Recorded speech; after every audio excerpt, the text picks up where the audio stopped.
Chapter 16. What Happened About the Statues. "What an extraordinary place!" cried Lucy. "All those stone animals, and people, too.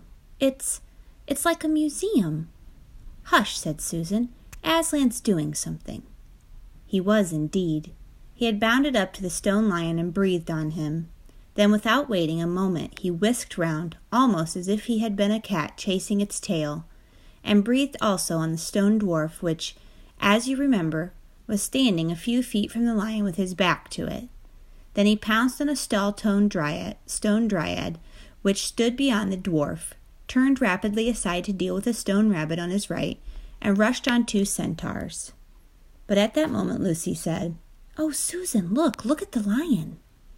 "I expect you've seen someone put a lighted match to a bit of newspaper, which is propped up in a grate against an unlit fire. And for a second nothing seems to have happened, and then you notice a tiny streak of flame creeping along the edge of the newspaper. It was like that now. For a second after Aslan had breathed upon him, the stone lion looked just the same. Then a tiny streak of gold began to run along his white marble back. Then it spread.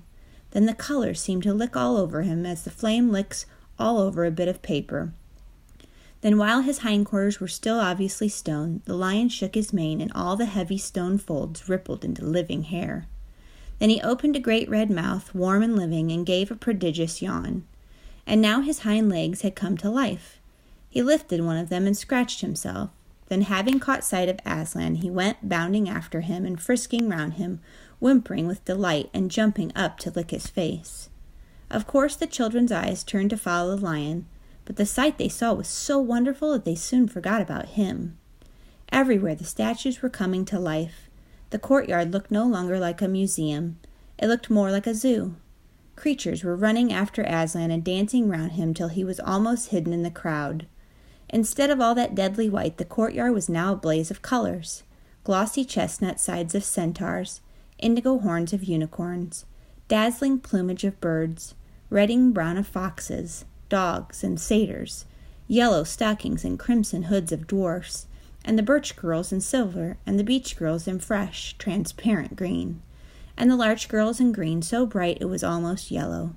And instead of the deadly silence, the whole place rang with the sound of happy roarings, brayings, yelpings, barkings, squealings, cooings, neighings, stampings, shouts, hurrahs, songs, and laughter. "Oh," said Susan in a different tone, "look, is it safe?" Lucy looked and saw that Aslan had just breathed on the feet of the stone giant. "It's all right," shouted Aslan joyously. "Once the feet are put right, all the rest of him will follow." "That wasn't exactly what I meant," whispered Susan to Lucy. But it was too late to do anything about it now, even if Aslan would have listened to her. The change was already creeping up the giant's legs. Now he was moving his feet. A moment later he lifted the club off his shoulder, rubbed his eyes, and said, "Bless me, I must have been asleep. Now, where's that dratted little witch that was running about on the ground? Somewhere just by my feet it was." But when everyone had shouted up to him to explain what had really happened, and when the giant has put his head to his ear and got them to repeat it, all again, so that at last he understood, then he bowed down till his head was no further off the top of a haystack, and touched his cap repeatedly to Aslan, beaming all over his honest, ugly face. Giants of any sort are now so rare in England, and so few giants are good-tempered, that 10 to 1 you have never seen a giant when his face is beaming. It's a sight well worth looking at. "Now for the inside of this house," said Aslan. "Look alive, everyone. Upstairs and downstairs and in the lady's chamber. Leave no corner unsearched. You never know where some poor prisoner may be concealed." And into the interior they all rushed, and for several minutes the whole of that dark, horrible, fusty old castle echoed with the opening of windows, and with everyone's voices crying out at once, "Don't forget the dungeons! Give us a hand with this door! Here's another little winding stair! Oh, I say! Here's a poor kangaroo! Call Aslan! Phew, how it smells in here! Look out for trap-doors! Up here! There are a whole lot more on the landing." But the best of all was when Lucy came rushing upstairs, shouting out, "Aslan! Aslan! I've found Mr. Tumnus! Oh, do come quick!" A moment later Lucy and the little fawn were holding each other by both hands and dancing round and round for joy.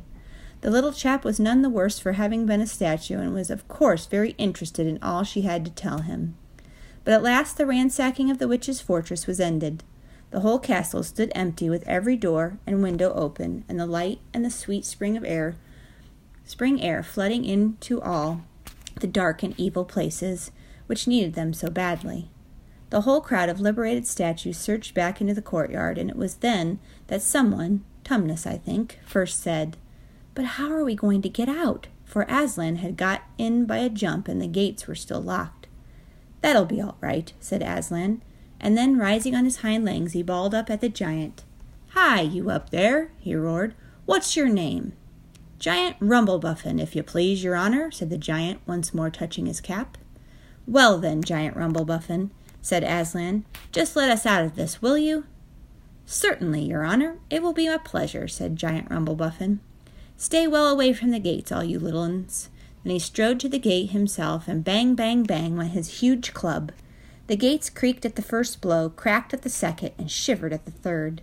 Then he tackled the towers on each side of them, and after a few minutes of crashing and thudding, both the towers and a good bit of the wall on each side went thundering down in a mass of hopeless rubble.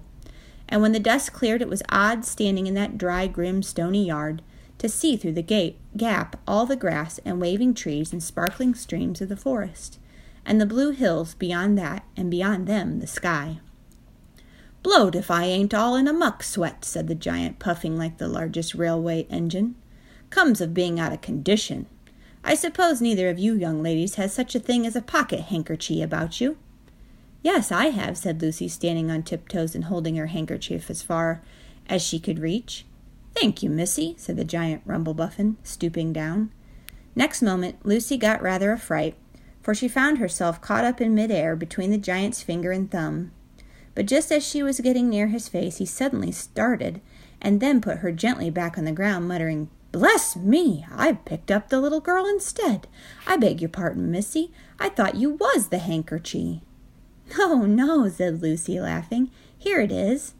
This time he managed to get it, but it was only about the same size to him that a saccharine tablet would be to you, so that when she saw him solemnly rubbing it to and fro across his red face, she said, "I'm afraid it's not much use to you, Mr. Rumblebuffin." "Not at all," said the giant politely. "Never met a nicer handkerchie, so fine, so handy. So I don't know how to describe it." "What a nice giant he is," said Lucy to Mr. Tumnus. "Oh, yes," replied the fawn. "All the Buffins always were. One of the most respected of all giant families in Narnia. Not very clever, perhaps. I never knew a giant that was.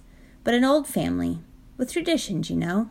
If he'd been the other sort, she'd never have turned him into stone." At this point, Aslan clapped his paws together and called for silence. "Our day's work is not yet over," he said, "and if the witch is to be finally defeated before bedtime, we must find the battle at once. And join in, I hope, sir," added the largest of the centaurs. "Of course," said Aslan. "And now, those who can't keep up, that is, children, dwarfs, and small animals, must ride on the backs of those who can, that is, lions, centaurs, unicorns, horses, giants, and eagles. Those who are good with their noses must come in front with us lions to smell out where the battle is. Look lively and sort yourselves." And with a great deal of bustle and cheering they did. The most pleased of the lot was the other lion, who kept running about everywhere pretending to be very busy, but really in order to say to everyone he met, "Did you hear what he said? Us lions. That means him and me. Us lions. That's what I like about Aslan. No side, no standoffishness. Us lions. That meant him and me." At least he went on saying this till Aslan had loaded him up with 3 dwarfs, 1 dryad, 2 rabbits, and a hedgehog. That steadied him a bit. When all were ready, it was a big sheepdog who actually helped Aslan most in getting them sorted into their proper order. They set out through the gap in the castle wall. At first the lions and dogs went nosing about in all directions, but then suddenly one great hound picked up the scent and gave a bay. There was no time lost after that. Soon all the dogs and lions and wolves and other hunting animals were going at full speed, with their noses to the ground, and all the others, streaked out for about half a mile behind them, were following as fast as they could. The noise was like an English fox hunt, only better, because every now and then with the music of the hounds was mixed the roar of the other lion, and sometimes the far and deep deeper and more awful roar of Aslan himself. Faster and faster they went as the scent became easier and easier to follow. And then, just as they came to the last curve in a narrow winding valley, Lucy heard above all the noises another noise, a different one, which gave her a queer feeling inside. It was a noise of shouts and shrieks and all of the clashing of metal against metal. Then they came out of the narrow valley, and at once she saw the reason. There stood Peter and Edmund and all the rest of Aslan's army, fighting desperately against the crowd of horrible creatures whom she had seen last night. Only now in the daylight they looked even stranger and more evil and more deformed. There also seemed to be far more of them. Peter's army, which had their backs to her, looked terribly few, and there were statues dotted all over the battlefield, so apparently the witch had been using her wand. But she did not seem to be using it now. She was fighting with her stone knife. It was Peter she was fighting, both of them, going at it so hard that Lucy could hardly make out what was happening. She only saw the stone knife and Peter's sword flashing so quickly that they looked like 3 knives and 3 swords. That pair were in the center. On each side the line stretched out. Horrible things were happening wherever she looked. "Off my back, children," shouted Aslan, and they both tumbled off. Then with a roar that shook all Narnia from the western lamppost to the shores of the eastern sea, the great beast flung himself upon the White Witch. Lucy saw her face lifted toward him for 1 second with an expression of terror and amazement. Then the lion and the witch had rolled over together, but with the witch underneath, and at the same moment all warlike creatures whom Aslan had led from the witch's house rushed madly on the enemy lines, dwarfs with their battle axes, dogs with teeth, the giant with his club, and his feet also crushed dozens of the foe, unicorns with their horns, centaurs with swords and hoofs, and Peter's tired army cheered, and the newcomers roared, and the enemy squealed and gibbered till the wood re-echoed with the din of that onset.